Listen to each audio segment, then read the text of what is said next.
자, 안녕하세요. 주식 정리해드리는 주정남입니다. 오늘도 개별 종목 보기 전에 시장 어떻게 흘러가고 있는지 시황 정리부터 한번 해보도록 할게요. 지금 미국 같은 경우에는 미국의 대형 유통점, 타겟과 건축자재 판매점, 로스의 실적이 호조를 보여줬지만 시장 같은 경우에는 여전히 이 인플레이션 우려라는 게 존재를 하고 있거든요. 연준의 긴축 정책이 이 시장의 유동성 위축으로까지 연결이 될 것이다라는 반응이 연결이 되고 있기 때문에 지금 같은 경우에는 조금 불안하다라는 심리가 깔려있지 않나 싶네요. 그리고 이제 연준의 긴축 정책이라고 함은 지금 당장 금리 인상은 아니고요. 테이퍼링이다라고 생각을 하시면 될 것 같아요. 자, 그리고 존 윌리엄스 뉴욕 연은 총재 같은 경우에는 이번에 이제 채권에 대해서 얘기를 했고요. 크리스토퍼 윌러 페드 이사 같은 경우에는 이 스테이블 코인에 대해서 얘기를 했는데 여기서 긍정적인 점은 이 통화 정책에 대한 특별한 얘기가 없었다라는 겁니다. 그러니까 무소식이 희소식이라고 그냥 얘기 자체를 안 한 게 굉장히 좋다. 이렇게 저는 생각을 해요. 자, 그리고 10월 주택지수 같은 경우에는 전월 대비 0.7% 감소를 했고 공급망 차질로 인한 자재 문제, 인력 부족 문제로 이 지수가 좀 감소한 것이 아닌가 시장은 해석을 하고 있습니다. 근데 이제 제가 어제 뉴스를 통해서 말씀을 드렸는데 최근에 중국과 미국 노선의 운임 가격이 하락을 했어요. 그래서 향후에 과연 이 운임 하락에서 시작이 되는 부분들이 원자재 가격 하락으로까지 연결을 될지 이거 한번 생각을 하면서 보고 관심 종목들 찾아보면 좋을 것 같고요. 자, 그리고 미국 국채 같은 경우에는 10년물 기준으로 1.5889에서 끝났고, 이 떨어졌을 때 신규 주택 감소 이야기가 나오고부터 하락했다라고 하거든요. 지금 최근에 하락에 대한 반발 매수 의견도 있다 보니까 10년물 같은 경우에는 이게 아무래도 기준이 되다 보니 여러 가지 이유들이 있다는 걸 생각을 하시면서 보시면 될 것 같고, 달러는 약세를 보여줬고요. 금 가격 같은 경우에는 상승하는 모습을 보여줬는데 최근 6월 11일 이후 최고치를 기록했습니다.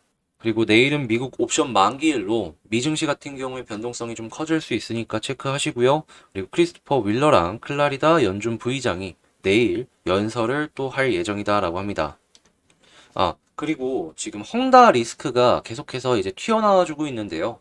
가장 큰 내용은 12월 달에 올 예정이니까 요거 조심하시면 될 것 같고, 지금 무디스 같은 경우에는 중국의 회사채 디폴트가 내년에 더 증가할 것이다라는 의견을 내놨습니다. 이 정크본드 관련해서 올해 중순부터 계속 얘기가 나오곤 있었는데 이게 도미노처럼 터지려고 하나 보네요.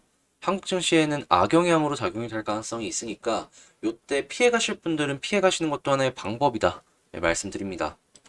자, 그리고 교보생명이랑 올리브영이 IPO를 추진한다라고 해요. 덩치가 아무래도 크다 보니까 관련주들 나오면은 어느 정도 올라가는 것도 생각해 볼 수 있거든요. 이것도 한번 찾아보시면 될 것 같고, 솔루스 첨단 소재가 테슬라의 첫 전지박을 공급한다라고 합니다.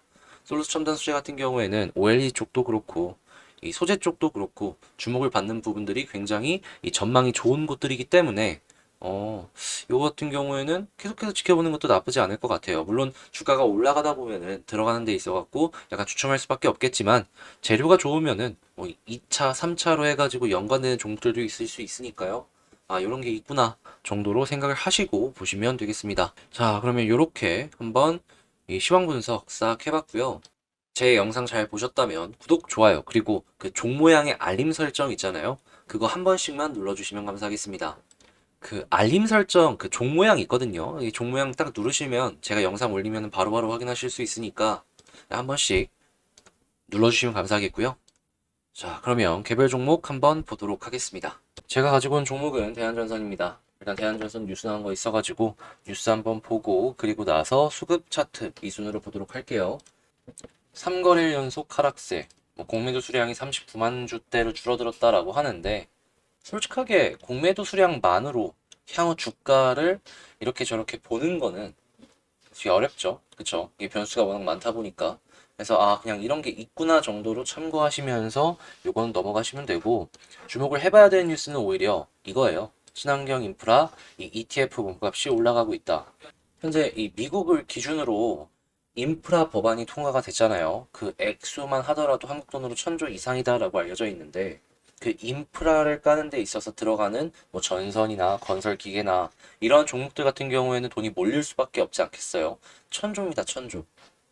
어떻게 하든 그 사이클 안에 들어가기만 한다면 향후 몇 년간은 떼돈 벌 수 있다라는 얘기예요.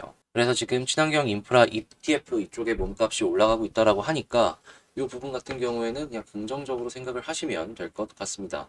그리고 ETF가 요즘에 어떤 식으로 많이 구성이 되어 있는지만 간단하게 말씀을 드리자면 첫 번째가 액티브고 그다음에 이제 패시브가 두 번째인데 액티브 같은 경우에 사고팔고를 되게 많이 한다라고 생각하시면 되고 패시브는 사고 쭉 보는 그냥 어떻게 보면은 버티는 그런 성향이다라고 보시면 될 것 같은데 시장에 요즘 많은 ETF들이 대부분이 패시브예요. 그 얘기는 뭐냐면 사놓고 그냥 쭉 본다라는 얘기예요. 아래에서 깔려지는 돈들이 많아진다라는 얘기고 그렇다라는 얘기는 이게 돈이 된다라고 했을 때 후발 ETF들의 상장도 기대를 해볼 수 있겠다. 이렇게 생각해 볼 수 있겠죠. 아무튼 이 인프라 관련해서 돈이 계속해서 들어온다라는 소식이니까 저거는 굉장히 좋구나 라고 하면서 보시면 되겠고 지금 수급이 어떤지 한번 체크를 해보자면 오늘 같은 경우에는 좀 빠지나 싶더니 외국인이 담아줬어요. 아까 지수가 많이 흔들리면서 같이 이 대한전선도 좀 빠지는 모습을 보여줬었는데 어떻게든 반등을 해주긴 하네요. 일단 외국인이 특별하게 매수를 많이 해주면 모르겠는데 그러면 내일 기대해 볼 수 있긴 하거든요. 요트처럼. 근데 당장 이 384 요것만으로 내일 또 올라갈 수 있을 것이다 라는 확신은 아직은 좀 일러 보인다라고 말씀드리겠습니다. 그래도 장 끝나고 나서 이 플러스가 한 3000 이상이면 그럼 내일 한 번 더 상승하는 거 기대해 봐도 된다라고 생각을 해요. 뭐 1000대도 뭐 나쁠 건 없습니다. 뭐 요럴 때 이틀 연속으로 매수 들어갔고 그 다음번에 또 상승까지 연결되는 그런 그림도 한번 생각을 해볼 수가 있었으니까 네, 이때는 올라간 건 아니었네요. 그래도 이렇게 들어와 준다는 것 자체가 우리는 굉장히 긍정적으로 바라볼 수 있기 때문에 외국인 플러스 찍히는 거 확실히 확인합시다. 장 끝나고. 자, 그리고 지금 이 차트를 한번 볼 텐데 계속 말씀을 드렸던 것 중에 하나가 241선 이탈해서 이제 뚝 떨어지는 모습 보여지게 된다면 절반이라도 매도를 하셔라. 왜냐하면 이 떨어진 이 봉, 제일 높은 곳, 제일 낮은 곳 이 사이에서 왔다 갔다 할 가능성이 높아지니까 이 아래까지 떨어지게 된다면 갭이 너무 커가지고 마음고생 많이 할 수 있을 것 같다라고 말씀을 드렸잖아요. 근데 지금 딱 그 기로에 서 있습니다. 이 아래로 빠지나 위로 올라가나 이 기로에 서 있는 모습을 이 대한전선이 보여주고 있는데요. 종가를 보면서 우선적으로 꼭 이거를 회복을 시켜줄지 아니면 솔직히 양봉 하나가 제일 좋긴 한데 양봉 안 나오더라도 이 241선 위에서 움직여 줄지 요거를 잘 보셨으면 좋겠습니다. 자, 그리고 만약에 올라가게 된다면 다시 한번 시도를 해주겠죠. 뚫게 된다면 이 위쪽에 매물대 많이 쌓여 있는 요 부분까지는 올라갈 가능성 있고 말이죠. 이번에도 11선 부근에서 또 이렇게 눌려가지고 떨어지는 이런 모양새로 연결이 되고 있는데 올라가게 된다면 11선도 곧 뚫을 것 같아요.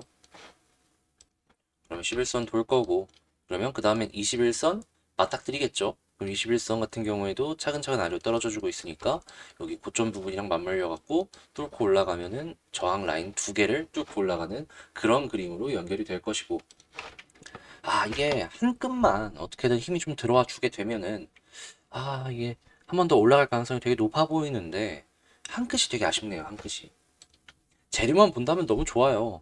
미국 인프라 쪽 관련해가지고 엮여가지고 벌써부터 어느 정도 돈 들어오는 흐름도 계속 나오고 있고 이 ETF 자체에 돈이 몰린다라는 얘기는 그 관련 섹터 자체가 주목을 받고 있다라는 것인데 대한전선 어떻게 보면 그런 부분에 있어서 너무 완벽한 모든 것을 갖추고 있다라고도 생각이 들거든요. 좀 아쉽다라는 생각을 계속해서 할 수밖에 없네요.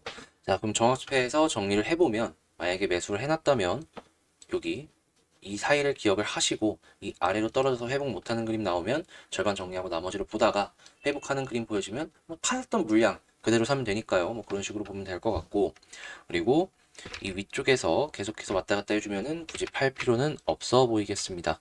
그리고 올라가게 된다면 이제 저점 부분 이제 곧 있으면 21선과도 만나는 저항이 겹치는 부분이기 때문에 뚫어주게 된다면 굉장히 강한 상승으로까지 연결이 가능하지 않을까. 일단 이 아래로 안 빠지는 게 우선이다. 이렇게 말씀드리면서 이 대한전선 정리 한번 싹 맞춰보도록 하고요. 제 영상 도움되셨다면 구독, 좋아요 부탁드리고 제가 어제부터 멤버십을 열었어요. 그래서 이제 영상이 하나 올라간 거 확인을 하셨을 텐데 일단은 15개 종목을 관심 종목으로 채우기 전까지는 계속해서 하루에 2개에서 3개 정도씩은 꾸준하게 채워 넣을 거고요. 그리고 15개가 채워지면은 뺄 거 빼고 넣을 거 넣으면서 실시간으로 제가 보는 관심 종목이 뭔지 확인하실 수 있도록 꾸준하게 업데이트를 진행할 예정입니다. 치킨 한 마리 값이니까 관심 있으신 분들 같은 경우에는 이 멤버십 생각해 보시면 좋을 것 같고요. 저는 다음에 더 좋은 영상으로 다시 찾아뵙도록 하겠습니다. 감사합니다. 이상 주식 정리해드리는 주정남이었습니다.